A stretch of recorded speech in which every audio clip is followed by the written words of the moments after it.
পবিত্র মাহে রমজানে যে সমস্ত ভাইয়েরা আমার এই অডিও ভিডিও দেখছেন বা শুনছেন সকলকে জানাই মাহে রমজানের শুভেচ্ছা এবং আন্তরিক সালাম। আসসালামু আলাইকুম রহমতুল্লাহ। আল্লাহ রব্বুল আলমিন এই মাহে রমজানকে লক্ষ্য করে বলেছেন, হে ঈমানদারগণ, তোমাদের উপরে রমজানের রোজার সময় ফরজ করা হয়েছে, যেমন পূর্ববর্তী জামানার লোকদের উপরেও ফরজ করা হয়েছিল। উদ্দেশ্য, টার্গেট হলো আল্লাহর ভয়ে তাকওয়ার গুণে আমরা গুণান্বিত হব। সম্মানিত উপস্থিতি, এই রোজা রাখলে সবের ব্যাপারে হাদিসে এসেছে।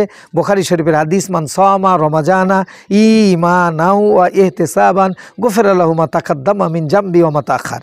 যেই ব্যক্তি ঈমানের সাথে ইহতিসাবের সাথে মাহে রমজানের রোজা পালন করবে, তার অতীত জীবনের সমস্ত গুনাহগুলো আল্লাহ মাফ করে দিবে। সেই ক্ষেত্রে আবার এটাও হুঁশিয়ারি দেওয়া হয়েছে, কিছু সংখ্যক রোজাদার রোজা রাখবে কিন্তু তাদের রোজা কোনো কাজে লাগবে না, আল্লাহর দরবারে কবুল হবে না।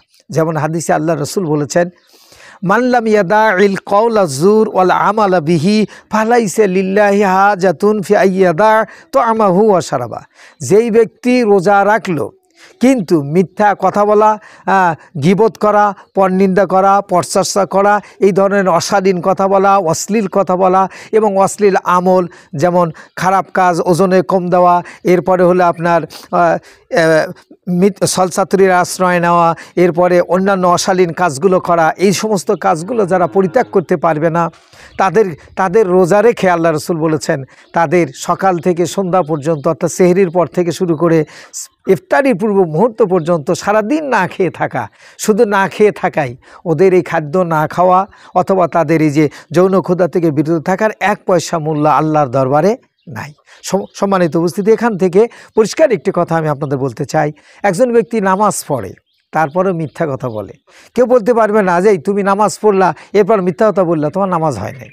একজন ব্যক্তি জাকাত দেয় অথচ মিথ্যা কথা বলে, কোনো ব্যক্তি কথা বলতে পারবে না তুমি জাকাত দিলে মিথ্যা কথা বললা, তোমার জাকাত দেওয়া হয় নাই। কোনো ব্যক্তি হজ করেছে তারপরেও মিথ্যা কথা বলে, এরপরে কেউ বলে না তুমি হজ করেছো মিথ্যা কথা বললা, তোমার হজ হয় নাই। কিন্তু সম্মানিত উপস্থিতি, একটু খেয়াল করুন, আল্লাহ রসুল বলেছেন,